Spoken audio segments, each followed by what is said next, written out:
दोस्तों, आज भारत और ऑस्ट्रेलिया की टीम के बीच पहला वनडे मुकाबला खेला गया और ये मैच पूरी तरह से टीम इंडिया के नाम रहा, जहां भारतीय बल्लेबाजों से लेकर गेंदबाजों तक सभी ने ऑस्ट्रेलिया को चारों खाने चित कर दिया।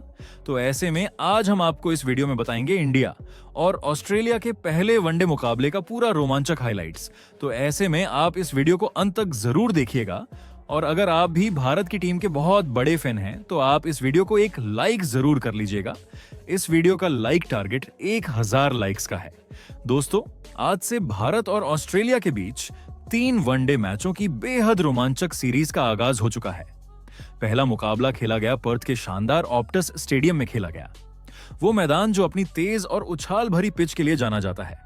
दोनों ही टीमों के फैंस का जोश देखने लायक था, क्योंकि जब भारत और ऑस्ट्रेलिया आमने सामने हो तो मुकाबला हमेशा आग उगलता है। इस मैच में ऑस्ट्रेलियाई कप्तान ने टॉस जीता और बिना किसी हिचकिचाहट के पहले गेंदबाजी करने का फैसला किया। शायद उन्हें पता था कि सुबह की ठंडी हवा में पर्थ की पिच गेंदबाजों की मदद करेगी। वहीं भारतीय कप्तान शुभमन गिल ने कहा, हम तैयार हैं, चाहे पहले बल्लेबाजी हो या गेंदबाजी, टीम इंडिया पूरे आत्मविश्वास के साथ उतरेगी। तो दोस्तों, मुकाबले की शुरुआत हुई और भारतीय पारी की ओपनिंग करने मैदान पर उतरे कप्तान शुभमन गिल और उनके साथ टीम के सबसे अनुभवी खिलाड़ी रोहित शर्मा। एक तरफ था युवा जोश, दूसरी तरफ था अनुभव का सागर। पर्थ की उछाल भरी पिच पर सामने थे 2 खतरनाक गेंदबाज, मिचेल स्टार्क और जोश हेजलवुड। दोनों ने नई गेंद के साथ शुरुआत में कसी हुई लाइन और लेंथ रखी, लेकिन भारतीय ओपनर्स भी किसी से कम नहीं थे। शुरुआत में दोनों बल्लेबाजों ने हालात को परखा, फिर जब मौका मिला तो गेंद को बाउंड्री की सैर कराई। रोहित शर्मा ने एक बेहतरीन कवर ड्राइव खेला तो शुभमन गिल ने बैक फुट पंच से गेंद को सीधा पॉइंट बाउंड्री के पार पहुंचाया। धीरे धीरे भारतीय पारी ने रफ्तार पकड़ी। रनिंग बिटवीन द विकेट भी शानदार थी। दोनों खिलाड़ियों के बीच बेहतरीन तालमेल देखने को मिला।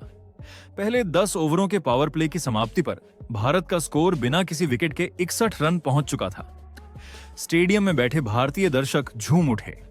ऐसा लग रहा था कि टीम इंडिया की शुरुआत परफेक्ट रही है, लेकिन क्रिकेट में कहते हैं ना, एक पल में तस्वीर बदल जाती है। 13वें ओवर में ऑस्ट्रेलियाई स्पिनर एडम जेम्पा को गेंद सौंपी गई और जेम्पा ने आते ही कमाल कर दिया। रोहित शर्मा ने उनके खिलाफ बड़ा शॉट खेलने की कोशिश की, लेकिन गेंद हवा में उछल गई और बाउंड्री लाइन पर फील्डर ने शानदार कैच लपक लिया। भारत को लगा पहला झटका। रोहित शर्मा ने टीम के लिए 34 रन की उपयोगी पारी खेली, जिसमें 4 चौके शामिल थे। अब मैदान पर आए वो बल्लेबाज जिनका नाम सुनते ही पूरे मैदान में गूंज मच जाती है, किंग विराट कोहली। दर्शकों ने कोहली कोहली के नारे लगाने शुरू कर दिए। कोहली ने आते ही अपनी पहचान दिखाई, सिंगल डबल लेकर शुरुआत की, गेंद को बारीकी से देखा और जब मौका मिला तो शानदार टाइमिंग के साथ गेंद को बाउंड्री पार भेज दिया। दूसरी ओर कप्तान शुभमन गिल भी बेहतरीन लय में नजर आ रहे थे। दोनों ने मिलकर पारी को संभाला और टीम इंडिया का स्कोर 100 रन के पार पहुंचा दिया। ऑस्ट्रेलियाई गेंदबाज अब दबाव में दिखने लगे थे। स्टार्क और हेजलवुड को कोई विकेट नहीं मिला था, जबकि स्पिनर्स पर भी गिल और कोहली भारी पड़ रहे थे। इसी बीच 21वें ओवर में शुभमन गिल ने नेथन एलिस की गेंद पर एक शानदार कट शॉट खेला। गेंद तेजी से पॉइंट बाउंड्री की ओर गई और चौका। इसके साथ ही उन्होंने अपनी हाफ सेंचुरी पूरी कर ली। कप्तान होने के नाते गिल का यह प्रदर्शन शानदार था, लेकिन अफसोस, अर्धशतक पूरा करने के बाद ही वो एक बड़ा शॉट खेलने के चक्कर में गलती कर बैठे। उन्होंने हवा में शॉट लगाया और गेंद सीधा फील्डर के हाथों में जा समाई। शुभमन गिल ने टीम के लिए 56 रन की शानदार पारी खेली। गिल के आउट होने के बाद नंबर 4 पर बल्लेबाजी करने आए श्रेयस अय्यर। उनके आने से उम्मीद थी कि वो कोहली के साथ लंबी साझेदारी करेंगे, लेकिन अब कोहली थोड़े परेशान दिख रहे थे। ऑस्ट्रेलियाई गेंदबाजों ने लाइन और लेंथ में बदलाव किया और कोहली कुछ देर के लिए रन नहीं निकाल पा रहे थे। फिर आया 24वां ओवर। एडम जेम्पा फिर से गेंदबाजी पर आए और इस बार उन्होंने भारत को दिया सबसे बड़ा झटका। उन्होंने विराट कोहली को LBW आउट कर दिया। मैदान में सन्नाटा छा गया। कोहली ने टीम के लिए 38 रन की पारी खेली, लेकिन जिस वक्त वो सेट हो रहे थे उसी वक्त उनका आउट होना भारत के लिए झटका साबित हुआ। अब भारत का स्कोर 25 ओवर तक था 142 रन 3 विकेट के नुकसान पर। यानी आधी पारी पूरी होते होते भारत का स्कोर ठीक ठाक था, लेकिन विकेट्स का नुकसान टीम को खल रहा था। इसके बाद मैदान पर उतरे विकेट कीपर बल्लेबाज KL राहुल, जिसके बाद राहुल और अय्यर, इन दोनों भारतीय बल्लेबाजों ने जो संयम और क्लास दिखाई, उसने पूरे मैच का रुख बदल दिया। शुरुआत में श्रेयस अय्यर और केएल राहुल दोनों ने बेहद समझदारी से बल्लेबाजी की। उन्होंने हालात को समझा, गेंदबाजों का सम्मान किया और धीरे धीरे अपनी लय में आए। सिंगल और डबल लेकर स्कोर को आगे बढ़ाया, कोई अनावश्यक जोखिम नहीं लिया। दोनों के बीच कमाल की समझदारी देखने को मिली। रनिंग बिटवीन द विकेट शानदार रही। मैदान के हर कोने में रन तलाशने की कला इन दोनों ने बखूबी दिखाई। धीरे धीरे दोनों सेट होते चले गए। गेंदबाज चाहे मिचेल स्टार्क हों, जोश हेजलवुड हों या एडम जेम्पा, अब दोनों बल्लेबाजों ने हर किसी का सामना आत्मविश्वास से किया। खास बात यह रही कि श्रेयस अय्यर ने एक बार फिर अपनी पहचान कायम की। वो स्पिन गेंदबाजों के खिलाफ हमेशा की तरह अटैकिंग मोड में दिखे। जब भी एडम जेम्पा गेंदबाजी करने आए, श्रेयस ने उन्हें बिल्कुल भी सेट होने का मौका नहीं दिया। एक ओवर में तो श्रेयस ने जेम्पा को लगातार 2 छक्के जड़ दिए, एक लॉन्ग ऑन के ऊपर और दूसरा मिड विकेट की दिशा में। गेंद सीधा दर्शक दीर्घा में जा गिरी और भारतीय फैंस में खुशी की लहर दौड़ गई। दूसरी ओर केएल राहुल ने भी उनका बेहतरीन साथ दिया। राहुल अपनी क्लासिक तकनीक और शांत स्वभाव के लिए जाने जाते हैं। उन्होंने हर डिलीवरी को बारीकी से खेला और जब भी मौका मिला तो स्ट्राइक रोटेट करते रहे। दोनों बल्लेबाजों के बीच की साझेदारी अब भारत को एक बार फिर मैच में मजबूत स्थिति में ले आई थी। 34वें ओवर तक आते आते भारत का स्कोर 200 रन के पार जा चुका था और दोनों के बीच 50 रन की साझेदारी पूरी हो चुकी थी। इस वक्त मैदान पर जो संयम और आत्मविश्वास दिख रहा था, वो वाकई देखने लायक था। अब धीरे धीरे मैच का टेम्पो बढ़ने लगा। 35वें ओवर के बाद श्रेयस अय्यर ने अपने हाथ पूरी तरह से खोल दिए। उन्होंने हर दिशा में शॉट लगाना शुरू कर दिया, कभी कवर ड्राइव, कभी पुल शॉट, तो कभी स्ट्रेट ड्राइव। उनका बल्ला अब आग उगल रहा था। वही केएल राहुल जो शुरू में सिंगल डबल लेकर खेल रहे थे, अब उन्होंने भी गियर बदल दिया। अब दोनों बल्लेबाज पूरी लय में आ चुके थे। रन तेजी से बनने लगे, चौके छक्के लगातार देखने को मिल रहे थे। 39वें ओवर में श्रेयस अय्यर ने एक शानदार पुल शॉट खेलकर अपनी हाफ सेंचुरी पूरी की। दर्शकों ने खड़े होकर उनका स्वागत किया। फिर अगले ही ओवर यानी 40वें ओवर में केएल राहुल ने भी मार्नस लाबुशेन की गेंद पर सिंगल लेकर अपना अर्धशतक पूरा किया। दोनों के चेहरों पर आत्मविश्वास साफ झलक रहा था। अब भारत की रन मशीनें पूरी तरह से ऑन हो चुकी थीं। 36वें से 40वें ओवर तक का फेज भारतीय पारी का सबसे तेज रहा। इन 5 ओवरों में दोनों बल्लेबाजों ने मिलकर कुल 42 रन जोड़े। हर ओवर में कम से कम एक बाउंड्री जरूर देखने को मिली। भारत का स्कोर अब 250 रन के पार पहुंच चुका था। अब आखिरी 10 ओवर बचे थे और स्टेडियम में बैठा हर भारतीय फैन यही सोच रहा था, अब तो 350 से ऊपर जाना चाहिए। और फिर हुआ वही। अय्यर और राहुल ने रन बनाने की रफ्तार और बढ़ा दी। अब हर बॉल पर बाउंड्री की उम्मीद की जा रही थी। गेंदबाजों पर जबरदस्त दबाव बन चुका था। चाहे स्टार्क की यॉर्कर हो, हेजलवुड की शॉर्ट बॉल या फिर नेथन एलिस की स्लोअर बॉल, इन दोनों बल्लेबाजों ने हर गेंद का शानदार जवाब दिया। राहुल ने तो एक ओवर में 2 बैक टू बैक छक्के लगाकर ऑस्ट्रेलियाई गेंदबाजों की लय पूरी तरह तोड़ दी। 45वें ओवर में भारत का स्कोर आखिरकार 300 रन के पार पहुंच गया। भारतीय डगआउट में हर कोई तालियां बजा रहा था। लेकिन फिर अचानक मैच में एक छोटा सा ट्विस्ट आया। केएल राहुल, जो अपनी शानदार लय में बल्लेबाजी कर रहे थे, नेथन एलिस की गेंद पर बड़ा शॉट खेलने की कोशिश में बाउंड्री पर कैच आउट हो गए। राहुल ने टीम इंडिया के लिए बेहतरीन 85 रन की पारी खेली, जिसमें 7 चौके और 3 छक्के शामिल थे। उनका यह योगदान टीम के लिए बेहद अहम साबित हुआ। अब मैदान पर बल्लेबाजी करने आए अक्षर पटेल। उन्होंने आते ही दिखा दिया कि वो भी पीछे हटने वालों में से नहीं है। अक्षर ने शुरुआत से ही आक्रामक अंदाज में खेला।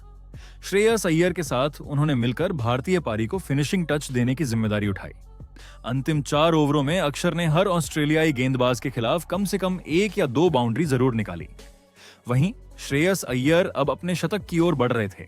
47वें ओवर में जोश हेजलवुड की गेंद पर उन्होंने लगातार 2 चौके जड़कर अपना शतक पूरा किया। पूरा मैदान श्रेयस श्रेयस के नारों से गूंज उठा। अय्यर ने बल्ला उठाकर दर्शकों का अभिवादन किया और भारतीय ड्रेसिंग रूम से कप्तान शुभमन गिल ने मुस्कुराते हुए ताली बजाई। अब भारतीय पारी पूरी तरह धमाकेदार मोड में थी। आखिरी 2 ओवरों में अक्षर और अय्यर ने मिलकर कुल 34 रन जोड़ दिए। हर गेंद पर चौके छक्के देखने को मिल रहे थे। गेंदबाजों के चेहरे पर थकान और निराशा साफ झलक रही थी। 50 ओवरों का खेल खत्म हुआ और इस तरह भारत ने पहले बल्लेबाजी करते हुए बना डाले 365 रन, वो भी सिर्फ 4 विकेट के नुकसान पर। जहां भारत के लिए श्रेयस अय्यर ने एक 115 रन की नाबाद पारी खेली, सिर्फ 89 गेंदों में, जिसमें 13 चौके और 4 छक्के शामिल थे। वही अक्षर पटेल ने 28 रन बनाए सिर्फ 13 गेंदों में। अंत में श्रेयस अय्यर और अक्षर पटेल की साझेदारी ने भारत को एक बड़े स्कोर तक पहुंचा दिया। पर्थ के मैदान पर 365 का स्कोर किसी भी टीम के लिए आसान नहीं था। अब ऑस्ट्रेलिया को जीतने के लिए 366 रन का विशाल लक्ष्य हासिल करना था, जिसके बाद ऑस्ट्रेलिया की ओर से पारी की शुरुआत करने आए दो धुरंधर बल्लेबाज ट्रेविस हेड और कप्तान मिचेल मार्श। दोनों ही खिलाड़ी अपने आक्रामक अंदाज के लिए जाने जाते हैं और अगर ऑस्ट्रेलिया को इस पहाड़ जैसे लक्ष्य तक पहुंचना था तो इन दोनों का टिकना और रन बनाना बेहद जरूरी था। मैदान पर जैसे ही सिराज और अर्शदीप गेंद लेकर उतरे, सबकी नजरें हेड और मार्श पर टिक गईं। लेकिन भारतीय फैंस की उम्मीदों पर जैसे शुरुआती ओवरों में पानी फिर गया, क्योंकि ऑस्ट्रेलिया के ओपनर्स ने शुरू से ही अटैकिंग मूड में बल्लेबाजी शुरू कर दी।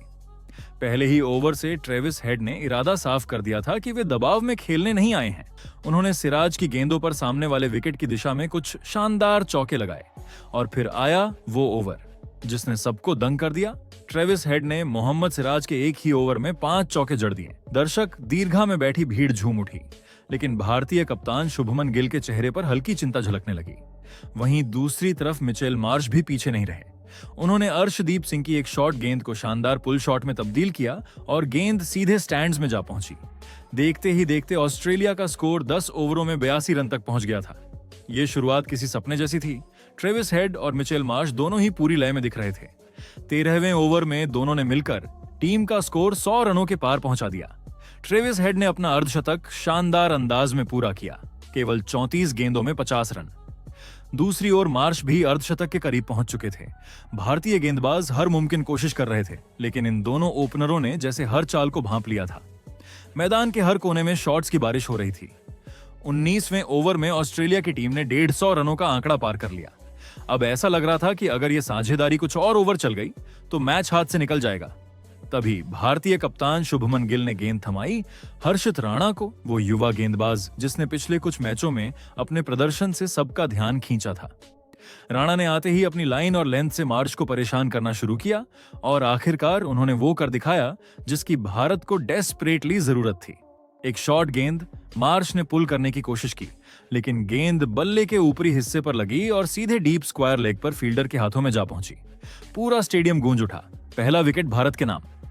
मिचेल मार्श की शानदार 67 रनों की पारी का अंत हुआ, लेकिन राहत ज्यादा देर तक टिक नहीं पाई। अब भी मैदान पर थे ट्रेविस हेड, जो एकदम खतरनाक मूड में थे। हेड ने हर्षित के अगले ओवर में 2 चौके जड़ दिए और स्कोर को तेजी से आगे बढ़ाया, लेकिन फिर कुलदीप यादव को गेंद सौंपी गई और यहीं से मैच की तस्वीर बदलने लगी। कुलदीप ने अपने पहले ही ओवर में शानदार गूगली फेंकी, जिसे पढ़ना ट्रेविस हेड के लिए मुश्किल साबित हुआ। गेंद सीधी बैट के नीचे से निकलकर पैड से टकराई और अगली ही गेंद पर जब उन्होंने कवर के ऊपर से बड़ा शॉट खेलने की कोशिश की तो गेंद बल्ले के ऊपरी हिस्से से लगकर सीधा विराट कोहली के हाथों में जा पहुंची। हेड की शानदार 82 रनों की पारी खत्म और भारत को मिला दूसरा बड़ा झटका। अब मैदान पर थे मार्नस लबुशेन और विकेट कीपर एलेक्स कैरी। दोनों ने शुरुआत में धैर्य दिखाया, क्योंकि उन्हें पता था कि अगर अब एक और विकेट गिरा तो मैच ऑस्ट्रेलिया के हाथों से निकल सकता है। कैरी ने कुछ बेहतरीन ड्राइव खेले, वहीं लबुशेन ने स्ट्राइक रोटेट करते हुए सिंगल डबल से स्कोर को आगे बढ़ाया। धीरे धीरे दोनों ने पारी को संभाल लिया और 30वें ओवर तक स्कोर 235 रन तक पहुंच गया। भारत के लिए यह वक्त थोड़ा कठिन था, क्योंकि विकेट नहीं गिर रहे थे और रन लगातार बनते जा रहे थे। कुलदीप और अक्षर पटेल ने बीच के ओवरों में रन रोकने की कोशिश की, लेकिन कैरी ने एक बार फिर अपने अनुभव का इस्तेमाल करते हुए गैप्स ढूंढे और स्कोर को 300 के करीब पहुंचाने की राह पर डाल दिया। 40वें ओवर तक ऑस्ट्रेलिया का स्कोर 255 रन था और टीम को जीत के लिए अब भी 111 रन चाहिए थे। मैच पूरी तरह संतुलन में था, लेकिन तभी भारतीय गेंदबाजों ने एक बार फिर वापसी की। अर्शदीप सिंह ने एलेक्स कैरी को अपने बेहतरीन इन स्विंगर पर एल्बिट ब्लू आउट कर दिया। कैरी की बहुमूल्य 58 रनों की पारी खत्म हुई। भारतीय फैंस फिर से जोश में आ गए और अगले ही ओवर में कुलदीप यादव ने लबुशेन को शानदार गूगली पर कवर में कैच आउट करा दिया। अब ऑस्ट्रेलिया के 4 बड़े बल्लेबाज पवेलियन लौट चुके थे और स्कोर था 265 रन पर 4 विकेट। भारतीय गेंदबाज अब पूरी लय में आ चुके थे। हर्षित राणा ने अपने अगले स्पेल में जोश हेजलवुड को बोल्ड कर दिया, जबकि अक्षर पटेल ने मिचेल स्टार्क को कैच आउट कराया। ऑस्ट्रेलिया का मिडिल ऑर्डर जैसे बिखर गया था।